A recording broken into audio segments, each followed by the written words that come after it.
Hola, muy buenas tardes. ¿Cómo estamos, muchachos? Vamos a empezar nuestra sesión de razonamiento lógico. Acabaron de tener la prueba de competencia lectora. Espero que la hayan disfrutado con nuestro profesor, excelente maestro Rafael. Ahora vamos a empezar a hacer algunos ejercicios que se acercan mucho a lo que nos pueden preguntar en el examen de la Antioquia.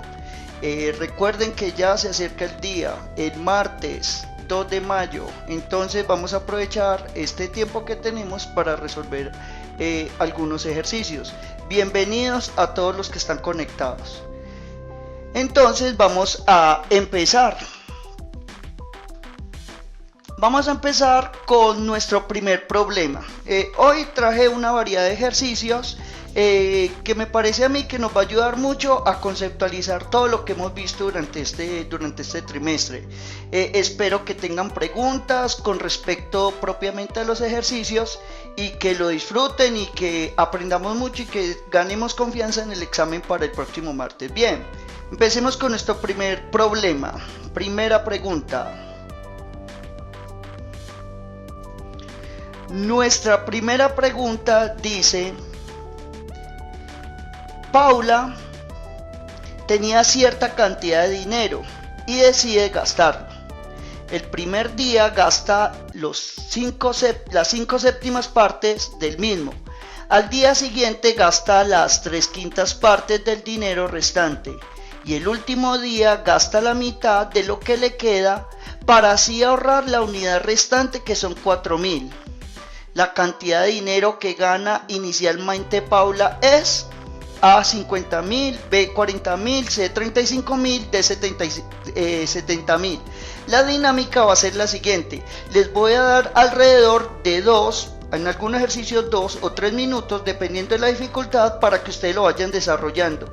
Inmediatamente acaben los 2-3 minutos, yo pasaré a desarrollarlo. Entonces los invito a que por favor empiecen a rayar, cojan sus lápices y por favor a solucionar el problema.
Listo, muchachos, ¿cómo nos fue con este primer problema?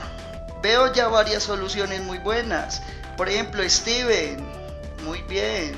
La respuesta correcta es la C, efectivamente.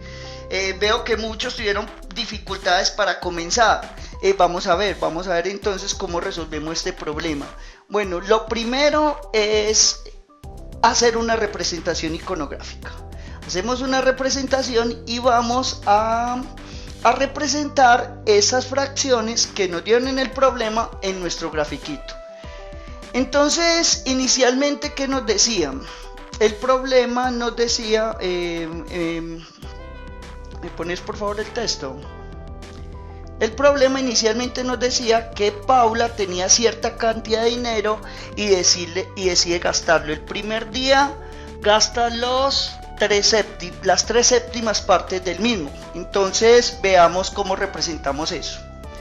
3 séptimas partes del mismo. Entonces esto es lo que gasta inicialmente.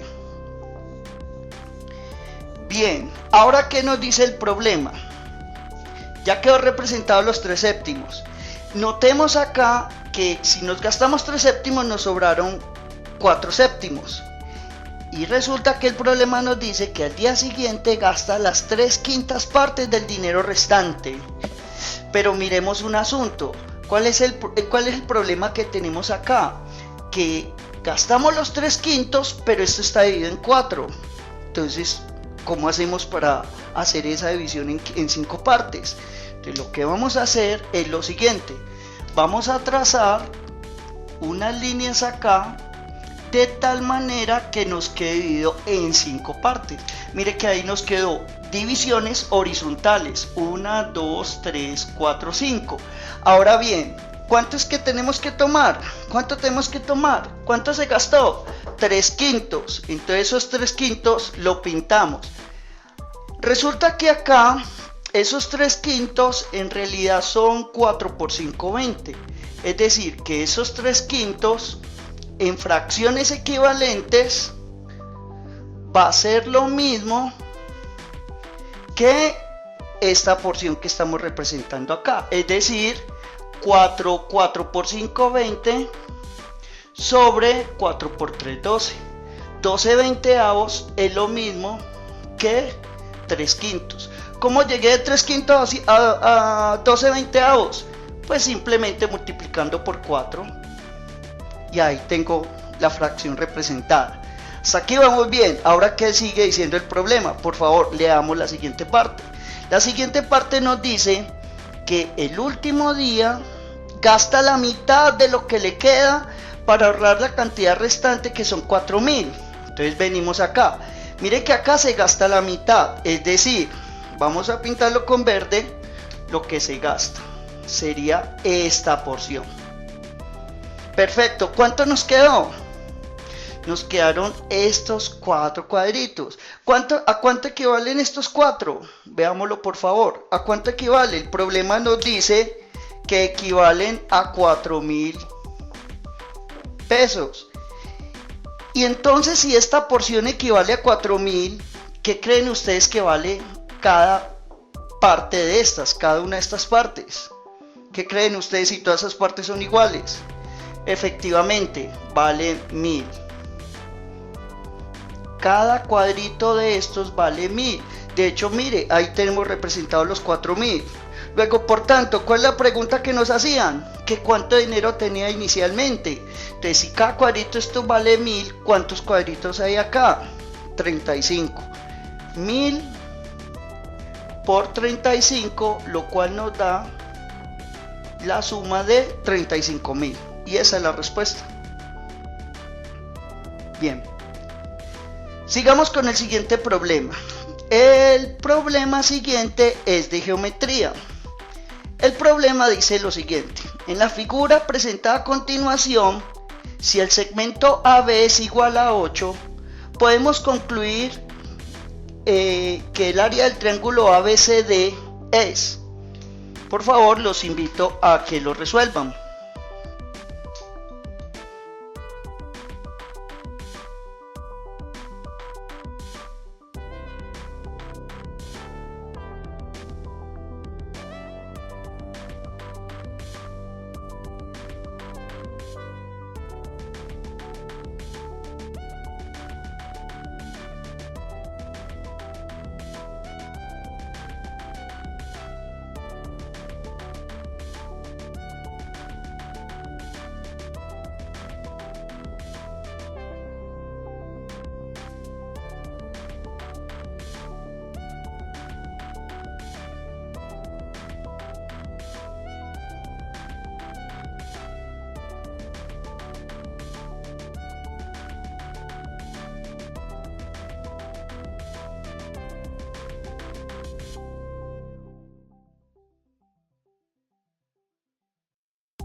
Kevin y Estefanía, entre muchos más, es la respuesta, la A, 48.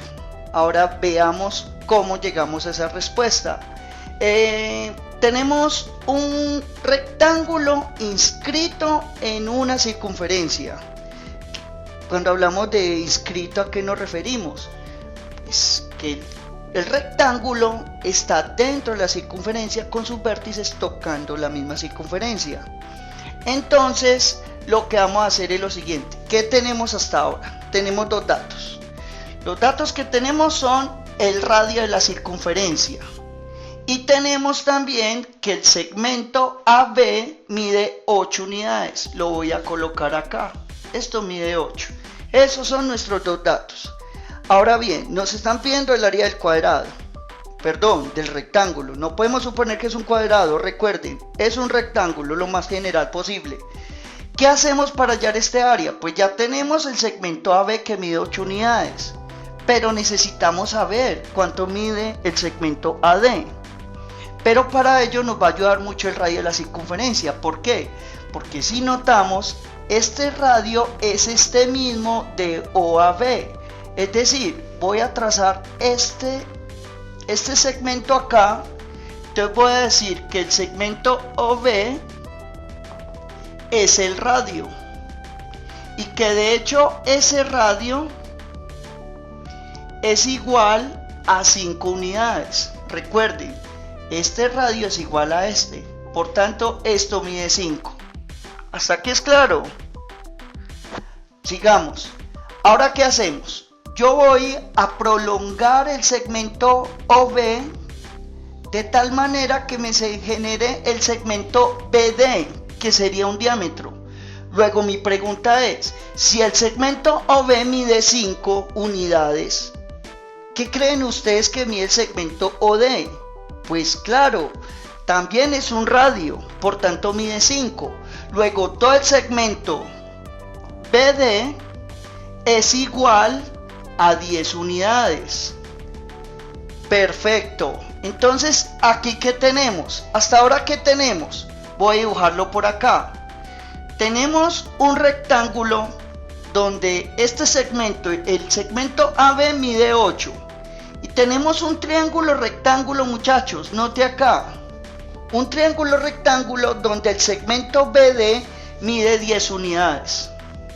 Ahora, ¿cómo hallamos al segmento AD? Es la pregunta. ¿Cómo lo hallamos? Perfecto, con teorema de Pitágoras. Una forma sería el teorema de Pitágoras. Entonces digamos que, por ejemplo, este segmento es X. Entonces decimos, una de las maneras de hallar este segmento. X es igual a ¿qué? A la raíz cuadrada de ¿qué? De la hipotenusa al cuadrado menos el otro cateto al cuadrado, que en este caso 8 vendría siendo el cateto y 10 la hipotenusa. Hacemos esta operación, nos queda que 10 al cuadrado es 10 por 10, 100, menos 8 por 8, 64.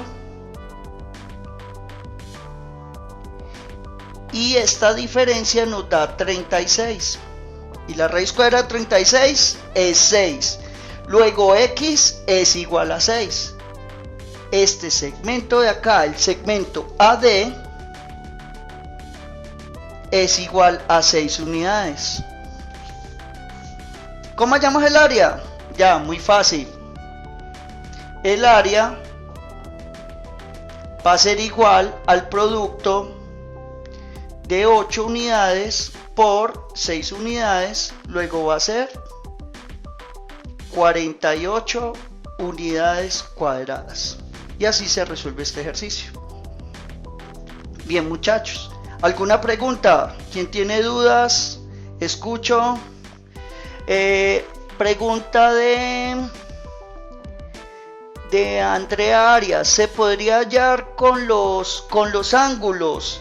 Es posible, pero ahí nos tendríamos que meter a la trigonometría, Andrea, y tenemos que evitar hacer cálculos tan largos. Este es el método pues más sencillo. Otra cosa que quisiera decirles que les va a servir muchísimo es conocer las tríadas pitagóricas. ¿Cómo así las tríadas pitagóricas? Se preguntarán ustedes. Resulta que las tríadas pitagóricas nos permiten a nosotros, sin hacer cálculos con el teorema de Pitágoras, de mirar cuánto mide un cateto o una hipotenusa. Por ejemplo, tenemos esta tríada pitagórica. Tríadas pitagóricas. Entonces tenemos la tríada 3, 4, 5. ¿Qué significa esta tríada? Que tengo un triángulo rectángulo donde uno de los catetos mida 3 y el otro mida 4. Este cateto, esta hipotenusa, perdón, debe medir 5 unidades. Lo pueden corroborar con teorema de Pitágoras. Si yo doblo estos números, si yo multiplico cada uno de estos números por 2, 2 por 2, me genera esta otra tríada pitagórica. 3 por 2, 6, 4 por 2, 8, 5 por 2, 10. Es decir, yo puedo formar otro triángulo rectángulo con cateto 6, cateto 8 e hipotenusa 10 unidades con las tríadas pitagóricas. Sin embargo, si no lo recuerdan, pues recuerden que el teorema de Pitágoras nos facilita muchas cosas. ¿Listo? Otra pregunta.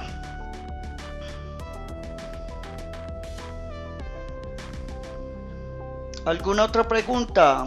¿Tenemos más preguntas o seguimos con el siguiente ejercicio?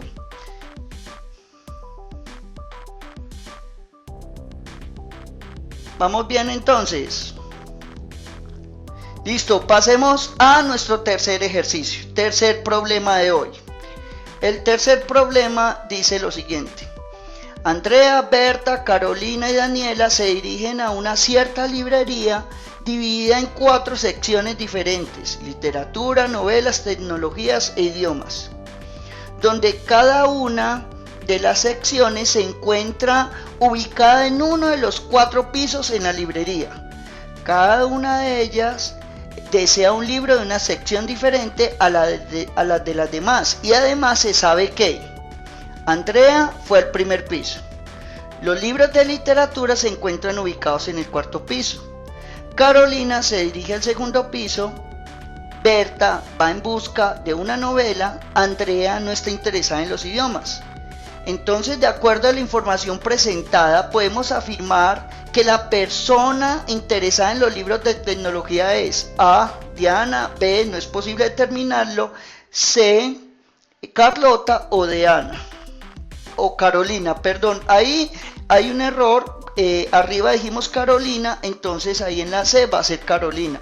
Por favor, pensémosle minuto y medio a este problema.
Listo, ¿cómo nos fue, muchachos?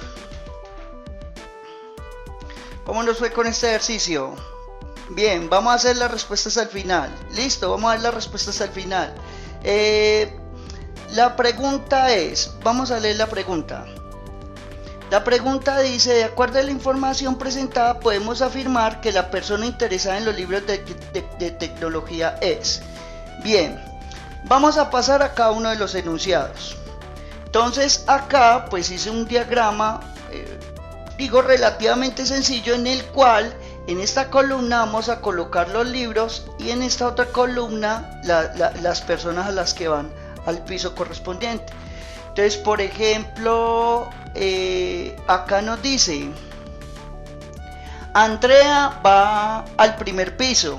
Entonces, Andrea va acá. Vamos a suponer que la parte más baja corresponde al primer piso. Primer piso, segundo piso, tercer piso y cuarto piso. Bien.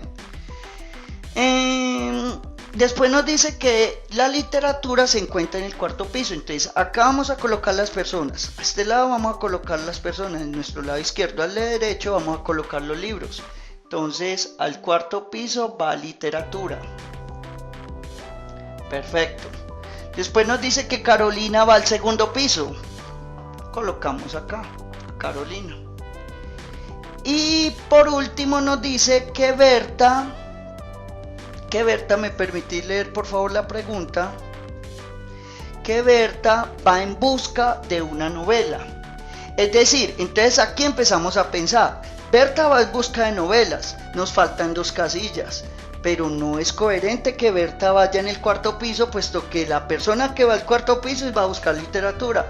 Luego Berta va en el tercer piso, por inferencia, y el libro correspondiente es novela.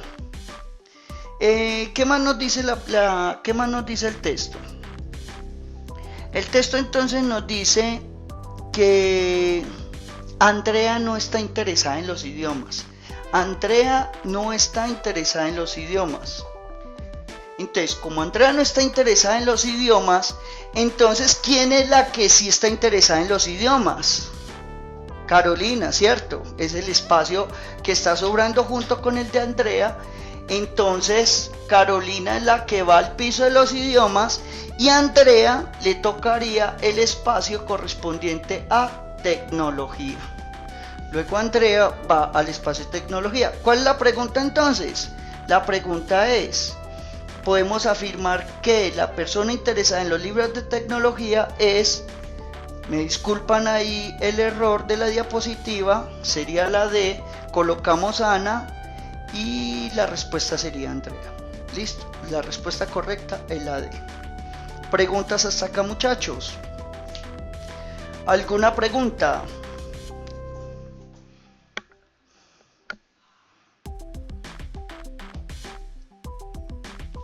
Tenemos preguntas. A ver. Perfecto, muy bien, María. María Zambrano, muy bien. Sigamos entonces con nuestro siguiente problema. Bien. Siguiente problema. Cierto tipo de bacteria tiene la capacidad de dividirse en dos cada 20 minutos. Cierto día, una de las bacterias es ubicada dentro de un pequeño frasco y al cabo de 6 horas el frasco se encuentra completamente lleno. El tiempo necesario para llenar un recipiente con el doble de volumen del recipiente anterior es A, 9 horas, B, 6 horas y 20 minutos, C, 12 horas o D, 11 horas y 40 minutos. Listo, muchachos, en este les voy a dar 2 minuticos para pensar muy bien la respuesta a este problema. Listo.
Listo, muchachos.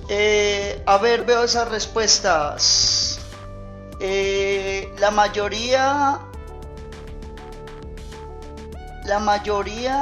una mayoría que está entre la B y la C. Por ejemplo, Daniel Yepes, B. Chucky, B, muy bien. La respuesta correcta es la B, muchachos. Es la B. ¿Por qué? Vamos a ver. Este problema es de entenderlo. Vamos a ver qué está pasando. Resulta que inicialmente en el tiempo cero empieza una bacteria. En el tiempo cero una bacteria. A los 20 minutos hay dos bacterias. ¿Qué quiere decir eso? ¿Qué quiere decir eso? Que cada 20 minutos se están duplicando. Entonces, a las 6 horas, ¿qué tendremos? A las 6 horas, pues, nosotros tendremos una cantidad N de bacterias, que en este problema, pues, lo podríamos calcular, claro está, pero no es necesario. ¿Por qué? Porque lo que necesitamos es ver cómo estas bacterias se duplican en volumen, pero ya sabemos que cada 20 minutos se están duplicando. ¿Es así o no es así? Entonces, si a las 6 horas hay N bacterias y yo quiero que se duplique el número de bacterias, o sea, sean 2N, entonces tienen que pasar 20 minutos. Luego tienen que pasar un tiempo de 6 horas y 20 minutos. ¿Listo, muchachos? Esa era la respuesta a esa preguntita. Ojo, nos dejamos enredar con el texto. Algunos, por ejemplo, que 12 horas, entonces si se duplica la bacteria, entonces se duplican las horas, entonces nos da 12. No, para nada.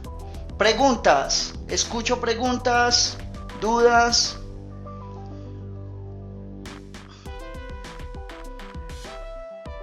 ¿Todo claro entonces? Bien, perfecto. Podemos seguir con otro problemita. Listo. Sigamos. Siguiente problema de geometría. Me gusta este mucho. Dice así. Se tienen 5 circunferencias iguales de radio 2 centímetros inscritas en un cuadrado de lado A. 4 de ellas, cada una, son tangentes a una circunferencia con centro en el punto de corte de las diagonales del cuadrado y a 2 de los lados del mismo. De acuerdo a lo anterior, el valor para el lado del cuadrado A es, las respuestas, 4 por 1 más raíz de 2, B 2 por 1 más raíz de 2, C 2 más raíz de 32 o D 4 más raíz de 32. Por favor, muchachos, los invito a que solucionen este problema. Para este les voy a dar 2 minutos con 30 segundos. Bien, pensémosle por favor.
Listo, muchachos.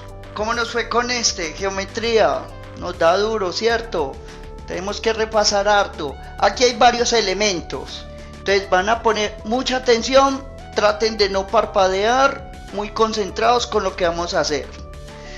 Resulta que acá nos están pidiendo el lado del cuadrado.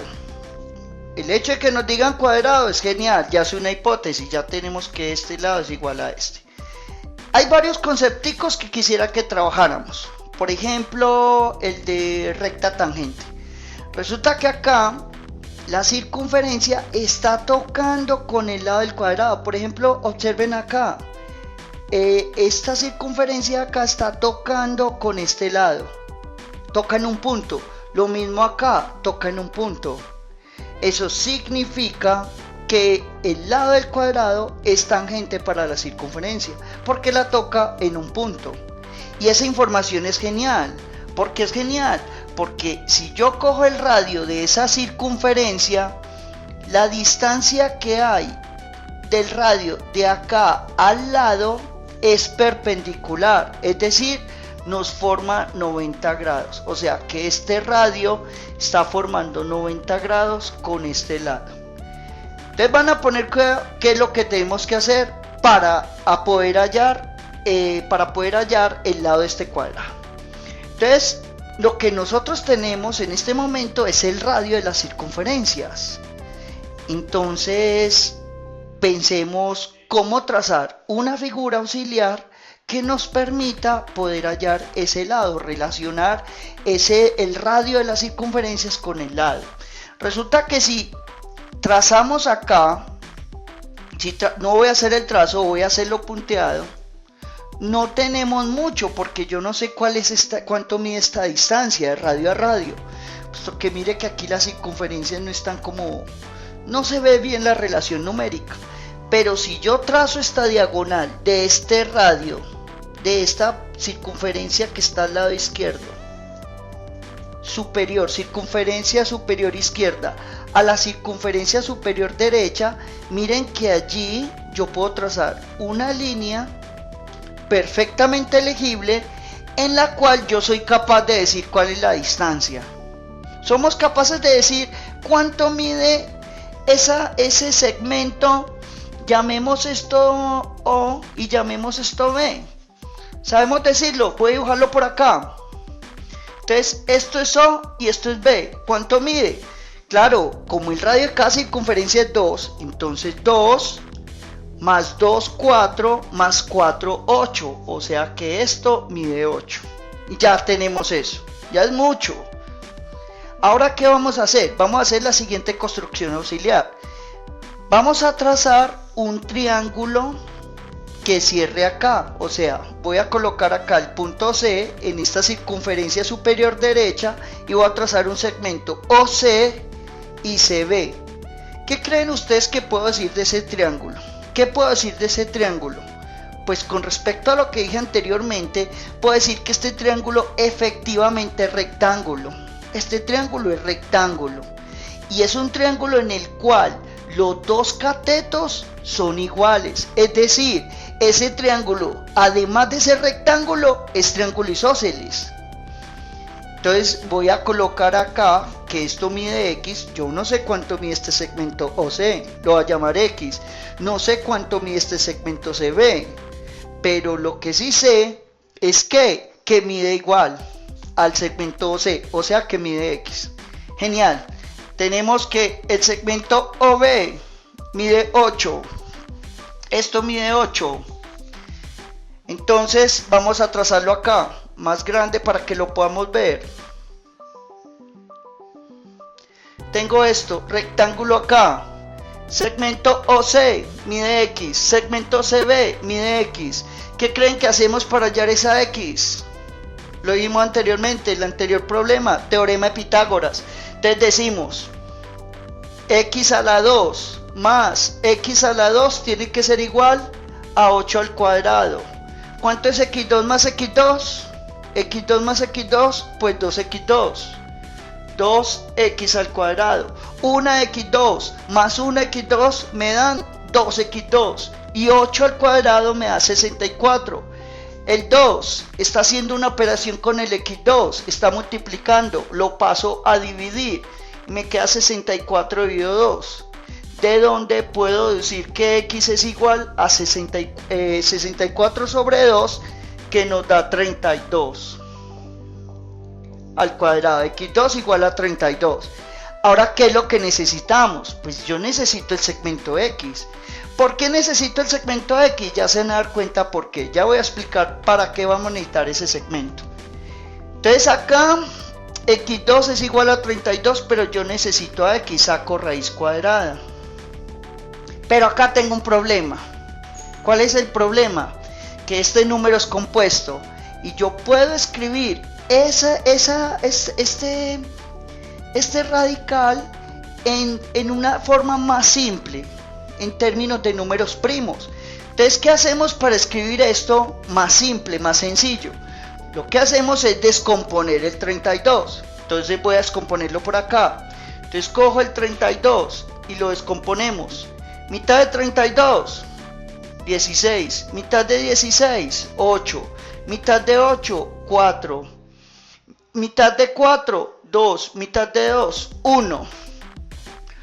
Es decir, acabo de hallar que el 32 lo puedo escribir como la raíz cuadrada de 2 a la 5. Pero resulta que ese 2 a la 5 yo lo puedo escribir como 2 a la 4 por 2, por propiedades de la potenciación.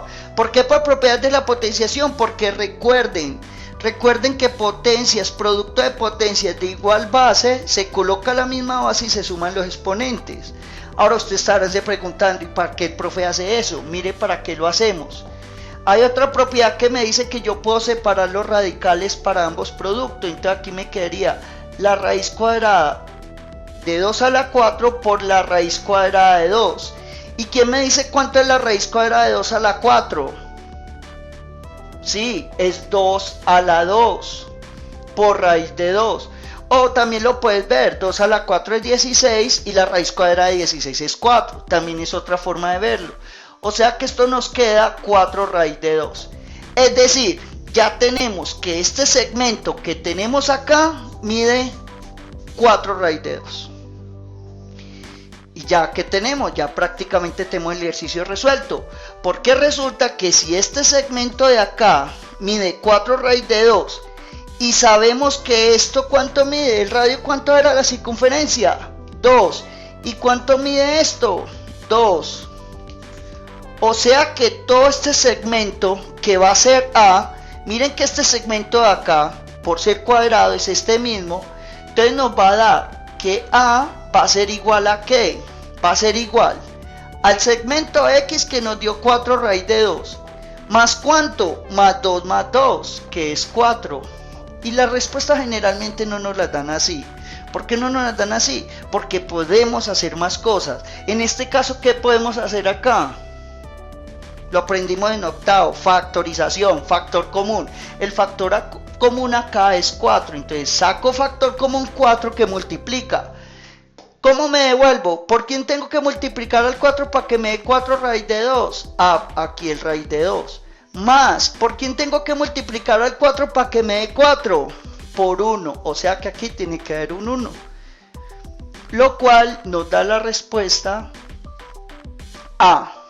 4 por 1 más raíz de 2. ¿Listo, muchachos? ¿Preguntas hasta acá? Escucho dudas, inquietudes.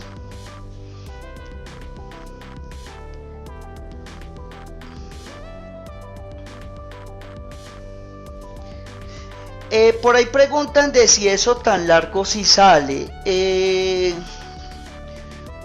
Yo pienso que es la explicación la que es larga. Se supone ya que con todo el trabajo que hemos hecho hasta ahora, ya deberíamos estar en la capacidad de hacer estas operaciones, estos procedimientos en corto tiempo. Como les digo, en la Antioquia tenemos aproximadamente entre 2 minutos y medio y 3.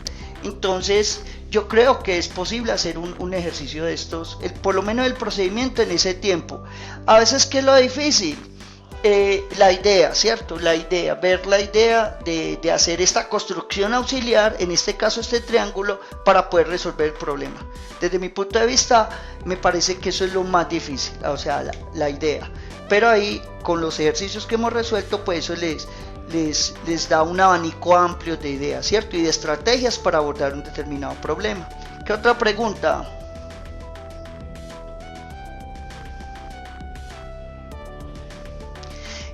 Preguntan que si la respuesta siempre hay que factorizar, la pregunta a Mauricio Ortiz. Mauricio, generalmente las respuestas no darán factorizadas. Fracciones, por ejemplo, aunque acá hemos visto unos problemas en los cuales no está completamente descompuesto o simplificado, por ejemplo, una fracción, generalmente las respuestas aparecen simplificadas. Listo. Ahora, ¿cuál es el juego acá, Mauricio? Pues depende de cómo no le den. Si no le hubieran dado la respuesta así, genial. Pero mira que no la escribieron como un producto. Entonces eso me lleva a pensar a mí que tenía que factorizar indiscutiblemente.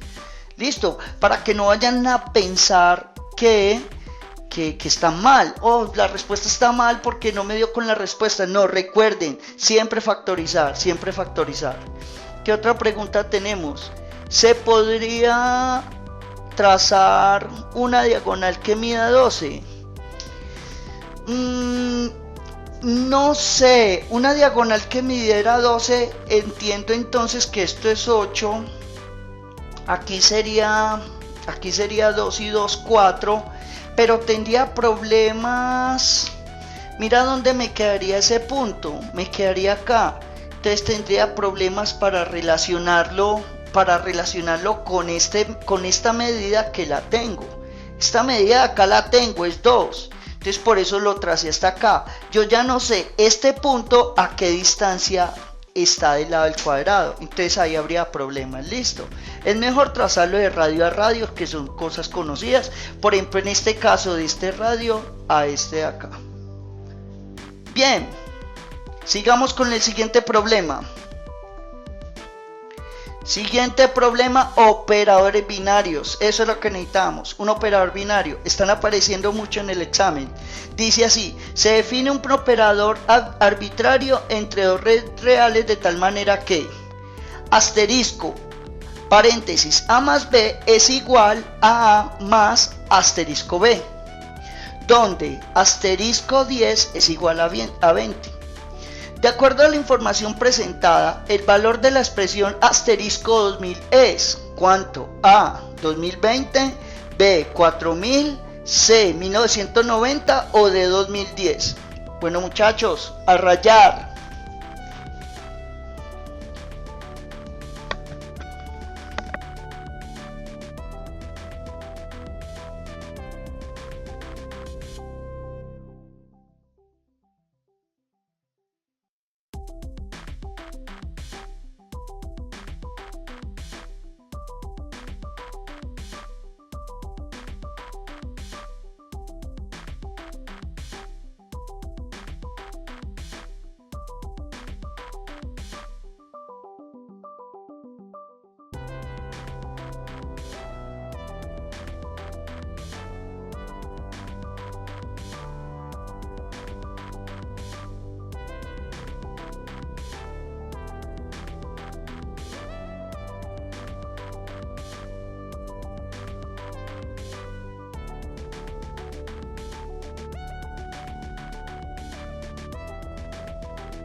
Listo muchachos, ¿cómo nos fue con este operador binario? Les cuento, está saliendo mucho operador binario. Mucho, o sea que tenemos que pegarnos de ese módulo. El módulo tiene bastante operadores binarios en los simulacros, en los talleres virtuales. Ojo con eso, esos puntos imperdonable perderlos porque mire que hemos dado bastante información y todos nosotros estamos dispuestos a ayudarles y explicarles cómo es el funcionamiento de estos operadores. ¿Cómo nos fue? Quiero ver respuestas, a ver. Dame respuestas, por favor. Respuestas. Miguel Ángel Domínguez dice la A. Leonela Bermúdez dice la B. ¿Quién más? A, B. Bueno, miremos a ver entonces cuál sería la respuesta correcta.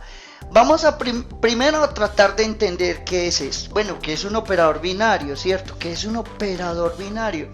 Pues es una operación definida para dos elementos. En este caso está definido para estos dos elementos, A, B. Eso es lo que hacemos diariamente, ¿cierto? Operar en parejitas. Entonces, ¿qué nos está diciendo? Que la operación la vamos a hacer del siguiente modo. Asterisco A más B. Es decir, el asterisco de una suma va a ser igual, vamos a sacar este elemento A y lo vamos a sumar con el asterisco de B. Pero resulta que acá tenemos un problema. Mire que acá nos están definiendo el asterisco para una suma. Y acá tenemos el asterisco de un número. No está la suma. Entonces, ¿qué hacemos? ¿De dónde la sacamos? Pues vamos a tratar de escribir esto de tal manera. Voy a escribirlo por acá, más cerquita.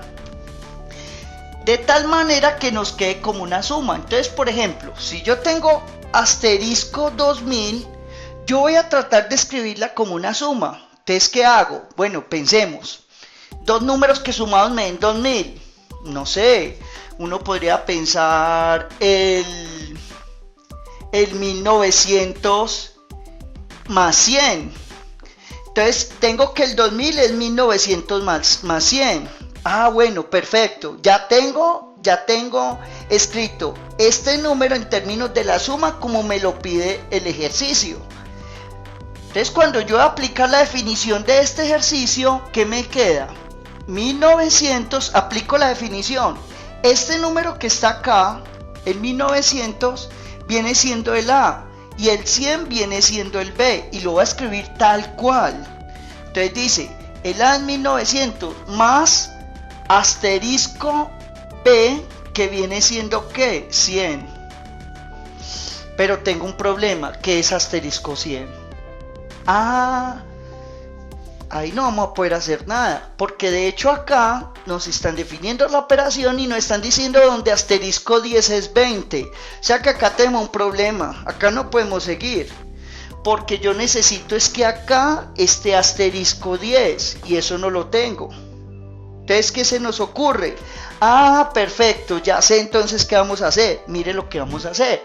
Yo voy a escribir esta suma, pero de tal manera que acá me quede un 10. Entonces, voy a escribirlo acá. Entonces, voy a escribir el 2000 en una suma, pero donde haya un 10. Es decir, esa suma tiene que ser 1990 más ¿qué? Más 10. 1990 más 10 no da 2000. Claro que sí, da 2000. Entonces, cuando yo aplico la definición, me queda que esto, asterisco 1990 más 10, es igual a ¿qué? Al A. ¿Y el A aquí quién es? Lo voy a subrayar de nuevo. ¿Quién es el A en este problema? 1990. ¿Más quién? Más asterisco ¿quién? 10. Perfecto. Perfecto, porque ya tengo asterisco 10 y ¿qué podemos hacer? Aplicar esta definición, que algo tenía que hacer, pues para eso, para algo no la pusieron. Teníamos que aplicar esta definición. La tengo, entonces digo, esto es igual a 1990 más ¿qué? ¿Cuánto es asterisco 10? Es 20. ¿Cuánto me da 1990 más 20? 2000 ¿qué? 2010. Luego, nuestra respuesta correcta es La D, 2010. Esa es nuestra respuesta correcta. Y así es que cómo funcionan los operadores binarios. Listo. Tenemos que poner mucha atención con la regla y cada una de las definiciones que nos dan acá las debemos utilizar. Todas son utilizables. Recuerden, aquí lo difícil era observar el 2000, pues cuántas sumas me dan 2000, cuántas sumas me dan 2000, pero entonces busco aquella de tal manera que me permita aplicar esta definición. ¿Es claro, muchachos? Escucho sus preguntas, sus comentarios, por favor.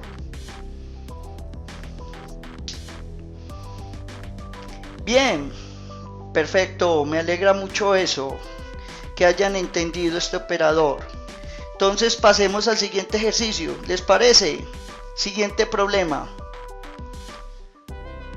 Genial.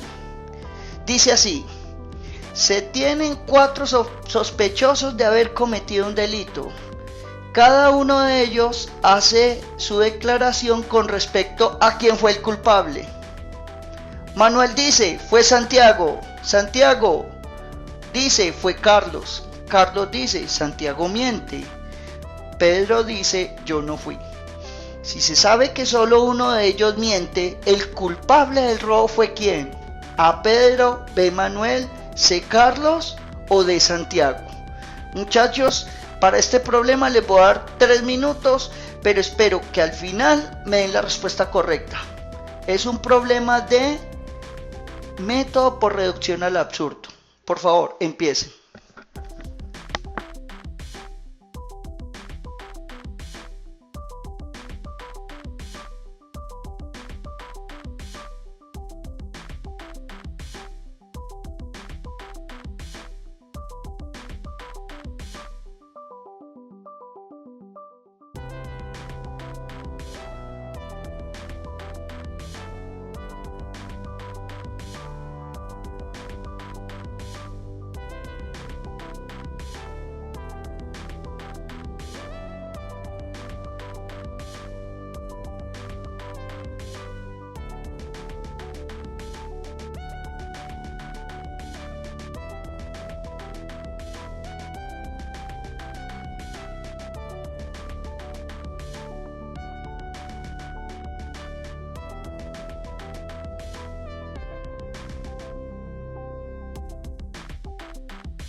Listo, ¿cómo nos fue con este? ¿Qué tal el problemita? Genial, ¿cierto? Método por reducción al absurdo. Estos ejercicios se resuelven de ese modo. Vamos a ver cómo es el proceso de pensamiento. Listo, van a poner mucho cuidado y mucha atención. Bien, porque acá vamos a tener que hacer un análisis muy concienzudo sobre lo que está pasando acá. Entonces, me das esto por favor. Y el problema dice así. Manuel inicialmente dice fue Santiago. Santiago dice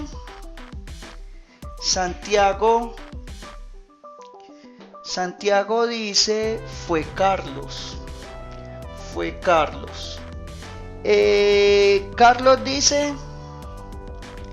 Carlos dice Santiago miente. Y por último Pedro dice yo no fui.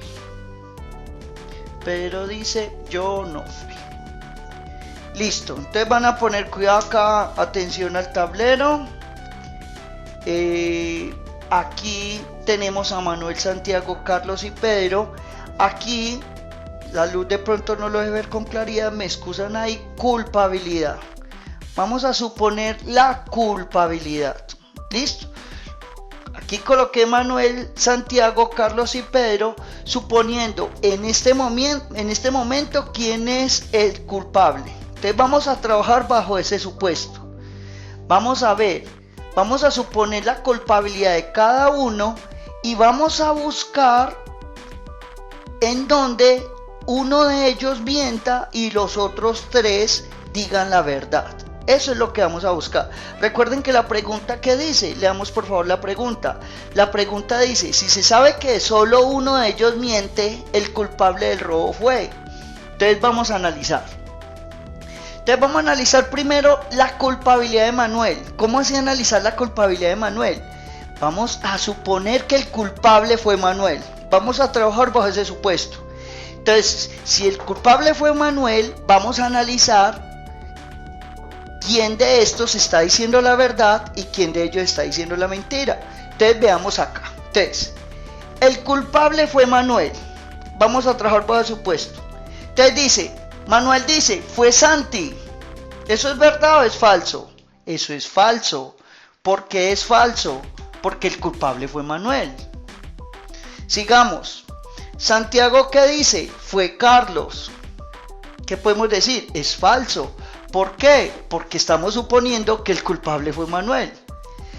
En la siguiente nos dice, Santiago miente. Pues si Santiago miente y está diciendo una cosa falsa, entonces está diciendo una verdad aquí Carlos. Y por último Pedro dice, yo no fui. ¿Ustedes qué piensan? ¿Eso es verdad o es falso lo que está diciendo Pedro? Es verdad, porque no fue. ¿Quién fue el culpable? Fue Manuel. O sea que esto es verdad. Por lo tanto, podemos concluir que Manuel no fue el culpable. Porque si Manuel fuera el culpable, dos son los que están diciendo mentiras y dos son los que están diciendo la verdad. Pero ¿qué es lo que nosotros necesitamos? ¿Qué es lo que estamos buscando? Uno solo que diga mentira y los otros tres están diciendo verdad. Ahora pasemos al siguiente. Vamos a suponer que Santiago es el culpable. Entonces empecemos de nuevo. Ahorita, ¿quién va a ser el culpable? Santiago. Entonces decimos, Santiago es el culpable. Entonces Manuel dice, fue Santi. ¿Eso es verdad o es falso? Eso es verdad. Eso es verdad, porque estamos diciendo que Santiago fue el culpable. Santiago dice, fue Carlos. ¿Eso qué es? ¿Verdadero o falso? Eso es falso, porque ¿quién fue? Fue Santi.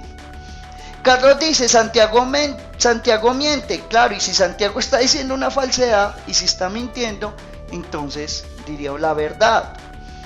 Y Pedro dice, yo no fui. ¿Eso es verdad o falso? ¿Eso es verdad o falso? Verdad. Porque es verdad. Pedro dice, yo no fui. Porque es verdad. Porque estamos suponiendo que ¿quién fue? Fue Santiago. Y miren aquí. He aquí el asunto. Acá tenemos que cuando suponemos que Santiago fue el culpable, nos está dando que 3 personas están diciendo la verdad y que uno es el que está diciendo la mentira. Ah, genial. El culpable fue Santiago y el que está diciendo la mentira es el mismo Santiago. Por tanto, la respuesta correcta, ya que podríamos parar y decir que es Santiago. Pero analicemos, sigamos analizando, o sea, ¿cómo podemos, qué pasa con los otros casos? Ya tenemos la respuesta correcta, pero queremos ir más allá, ¿cierto? Desarrollar habilidades más concretas, más poderosas que nos permita ganar el examen de la UDA. Sigamos. Por ejemplo, Carlos es el culpable. ¿Qué pasa si Carlos es el culpable? Entonces dice Manuel, fue Santi. Eso es falso, ¿cierto? Porque ¿quién fue el culpable? Carlos. Santiago dice fue Carlos. Entonces Carlos está diciendo una verdad. Carlos dice Santiago miente. O sea que si Santiago dice una verdad, entonces porque está diciendo una falsedad. Y Pedro dice yo no fui. ¿Eso es verdad o falso? Eso es verdad, porque en realidad el que fue Carlos. Y por último, en el último suponemos la culpabilidad de Pedro. Entonces Manuel dice fue Santi. Eso es falso, porque fue Pedro. Santiago dice fue Carlos. Eso es falso, porque fue Pedro. Carlos dice Santiago miente. O sea que si Santiago está diciendo algo falso y si está mintiendo, entonces es una verdad. Y Pedro dice yo no fui, lo cual es una falsedad, porque efectivamente supusimos que él sí había sido. Entonces aquí en esta columna que obtuvimos, aquí obtuvimos algo muy interesante para analizar, muchachos, y es que en esta columna solo uno de ellos está diciendo la verdad, en este caso Carlos, y 3 están diciendo la falsedad. Aquí la pregunta es muy concreta, está diciendo solo uno de ellos miente. En este caso nos dio Santiago, pero pudiera ser que la pregunta se extienda a bueno, y ahora el caso si 3 están diciendo mentira y uno está diciendo verdad. Entonces este cuadro, esta estrategia me permite a mí leer 2 respuestas a 2 preguntas concretas. Escucho por favor las preguntas y los comentarios sobre este ejercicio. Los quiero escuchar. La respuesta correcta, sí, muy bien, Kevin, es la D. Sería la D, ¿cierto? Santiago, míralo acá. Santiago es el que miente y de hecho es el culpable. ¿Estamos de acuerdo todos? Estos problemas hay que trabajarlos mucho. Entiendo que no es sencillo a veces comprender este tipo de razonamiento, no estamos tan acostumbrados, pero yo sé que con este ejemplo, repitiendo este video una y otra vez, puedan entender la situación. Bien, pasemos al siguiente ejercicio. El siguiente ejercicio dice lo siguiente. En una reunión a la que asisten 40 personas, el promedio de edad es de 52 años. Si de la oficina se retira un grupo de 10 personas con un promedio de edad de 23 años, podemos afirmar que el promedio de edad del grupo restante es A, 38 años, B, 35, C, 30 años o D, 40 años. Muchachos, los invito a que por favor bosquejen sus ideas en el papel y que las respuestas las empiecen por favor a montar en el chat.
Listo, ¿cómo nos fue? Perfecto. Vi respuestas buenas, muchas respuestas buenas. Otras un poquito fuera de lugar, pero bien, no importa. Vamos a ver entonces a resolver este problema. El problema básicamente nos está definiendo lo que es el promedio, ¿cierto? Trabajar con el promedio. Entonces nos están diciendo que a un lugar, el problema nos dice que en una reunión a la que asisten 40 personas, el promedio de edad es 32 años. Si de la oficina se retira un grupo de 10 personas con un promedio de edad de 23 años, podemos afirmar que el promedio de edad del grupo restante es de ¿cuánto? Si de 38, de 35, de 30, de 40. Vamos primero a entender qué es eso del promedio. ¿Qué es eso del promedio? En la universidad, por ejemplo, en el colegio nos ha tocado que sacar el promedio. Entonces, para que me entiendan, antes de resolver el problema, el promedio básicamente es una operación que me permite a mí hallar una media entre dos datos. Me explico textualmente. Tú tienes una nota de 4 y tienes otra nota de 5 y usted quiere hallar su promedio, o sea, ¿cuál es su promedio? O sea, ¿mi nota es 4 o 5? ¿Cuál es mi nota? Pues mi nota simplemente uno cómo halla el promedio. Uno diría que X promedio, este X con esta rayita arriba, generalmente en los libros indica el promedio, sería 4 más 5. Y lo debo dividir entre ¿cuánto? Entre la cantidad de datos que tengo. Entonces en este caso sería 2, o sea sería 9,2, o sea que tu nota sería de 4,5. Esa sería tu nota promedio. ¿Qué es el promedio entonces? Es ajustar los datos a una media. O sea, esos que están muy altos con los que están muy abajo, llevarlos a una media. Bajar de los que tienen mucho y darle a los que tienen poquito y llevarlos a una media. Ese es el promedio. Bien, pasemos al problema. Problema nos dicen hay 40 personas y el promedio de edad es de 32. Resulta que si hay 40 personas, entonces yo ¿qué tendría que hacer para hallar el promedio de edad de 32? ¿Qué creen ustedes que tenemos que hacer? Tendríamos que sumar las edades de todas las personas, ¿cierto? Sumar todas las edades y dividirlo entre 40 para que nos dé 32. Pero resulta que nosotros no tenemos en este momento esa suma de las edades, no tenemos las edades de cada una de las personas. Entonces por acá permítanme definir una variable X. ¿Qué voy a decir de X? Voy a decir que X, esta variable X va a ser la suma de las edades, de todas las personas. La suma de las edades de todas las personas. O sea, ¿de cuáles? De las 40 personas. De hecho, voy a colocar acá, para que haya más precisión, de las 40 personas. De las 40 personas.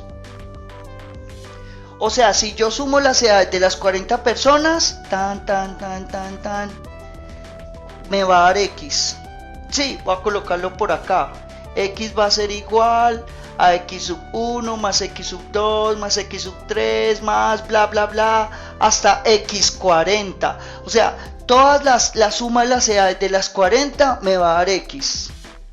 Entonces yo quiero hallar el promedio. Entonces listo, cojo esa suma como la cogí acá cuando miren hallé el promedio de las dos notas. Tomo esa suma X, la suma de todas las edades, y lo divido entre ¿cuánto? Entre las 40. ¿Y cuánto me tiene que dar eso?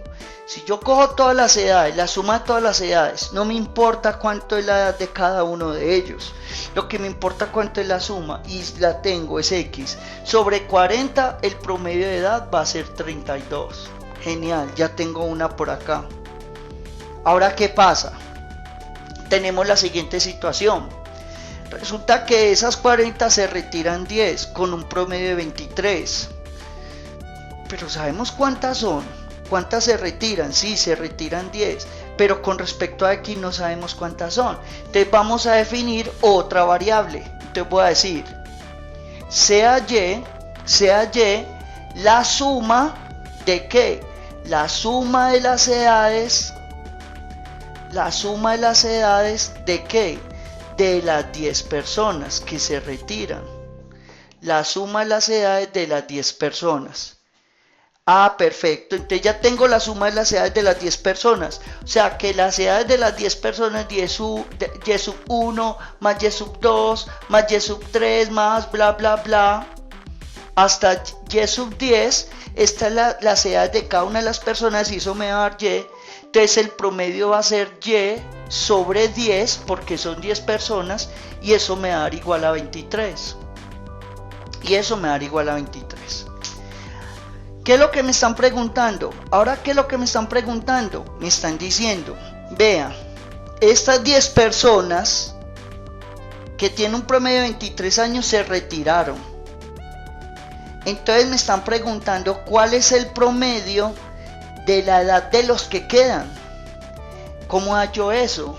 Pues primero, pues hacemos lo siguiente. Pues yo tengo que X es la suma de todas las edades de las personas, ¿cierto? Es X. Entonces, todas estas edades, si yo le resto estas edades, son las que me quedan. ¿Estamos de acuerdo? X son la suma de las edades de las 40 personas. Y Y es la suma de las edades de las 10. Si yo saco estas 10, ¿qué pasa? Pues me quedan los que quedaron en la sala. Entonces, X menos Y me va a dar, voy a definirlo acá como las personas que quedan. Las personas que quedan. Ah, listo, genial. Entonces, ahorita, ¿cómo lo vamos a hacer? ¿Cómo llevo esto que yo tengo acá a X menos Y? Pues de acá, por ejemplo de acá, ¿qué podemos hacer? Despejamos a X. De acá despejamos a X. Entonces el 40, ¿qué operación está haciendo con la X? Está dividiendo. Pasa al otro lado a multiplicar. Entonces nos queda que X es igual a 32 por 40. De acá, ¿qué nos queda? De acá nos queda que Y es igual a ¿cuánto? El 10 que está haciendo, dividiendo, pasa al otro lado a multiplicar. Esta operación, ¿cuánto nos da? 32 por 40. Olvídese un momentico por el 0. Vamos a multiplicar esto a mano, no necesitamos calculadora. 32 por 4. Para multiplicar por 4, doblemos el número dos veces. Es decir, multipliquemos por 2 y después por 2 de nuevo. Entonces el doble de 32, 64, y el doble de 64, 128, y le agrego el 0, o sea que me da 1280. Ese es el resultado, no necesitamos calculadora. Hacemos esta, me olvido del 0 por un momento, 23 por 1, 23, le agrego el 0, 230. Ah, genial, genial, porque ya tengo a X y Y despejado. Entonces, como yo lo que necesito es X menos Y, entonces resto esto que tengo acá, resto esta ecuación con esta, entonces me va a quedar así. X menos Y va a ser igual a ¿quién? X menos Y va a ser igual a 1280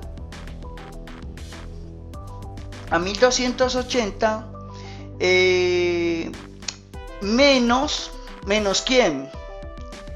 Menos 230. ¿Y cuánto me da esto? ¿Cuánto me da esta operación? Me da 1000, si restamos me da 1050. ¿Y qué pasó? La respuesta no está en algún lugar, ¿cierto? Y no puede ser 1050. ¿Qué nos falta? Lo que nos falta es lo siguiente. Resulta que X menos Y es 1050. Entonces, lo que necesitamos es hallar el promedio de ese grupo de personas que quedó. La suma de las edades me está dando 1050 de las personas que quedaron en la sala. Pero yo, como necesito el promedio, Entonces, ¿qué necesito? Si se fueron 10, ¿cuántas quedaron? Quedaron 30. Entonces ya para hallar el promedio, entonces el promedio de edad de las 30 personas sería igual a ¿qué? Sería el promedio, voy a denotarlo por X menos Y barra, será igual a 1050 sobre 30. Simplifico el 0 y el 3 en el 105 está 35 veces, o sea que el promedio de edad es de 35 años, muchachos. Ese es el promedio. Y acá pues hicimos un ejercicio de promedio que es tan importante no solo para el examen, sino para todo lo que vamos a llevar a cabo en nuestra vida cotidiana y en nuestra vida como universitarios. Siempre tendremos que sacar el promedio. Y este, muchachos, es el último problema que tenía para exponerles hoy. Muchísimas gracias. Mi nombre es Jonathan Pedraza, docente de razonamiento lógico del grupo Formarte. Bienvenidos, muchas gracias por asistir a todos. Espero que sigan participando en estos espacios. Les pido que por favor revisen este video, revisen toda la cantidad de videos y de material que tiene Formarte para ustedes. Muchas gracias a aquellos que sin ser de Formarte están viendo el video. Los animamos a que se acerquen acá, se acerquen a Formarte y aprovechen esta planta docente que tenemos excelente para enseñarles todo lo que necesitan saber para pasar a la UDEA, a la Universidad Nacional o donde ustedes lo deseen. Los espero en otro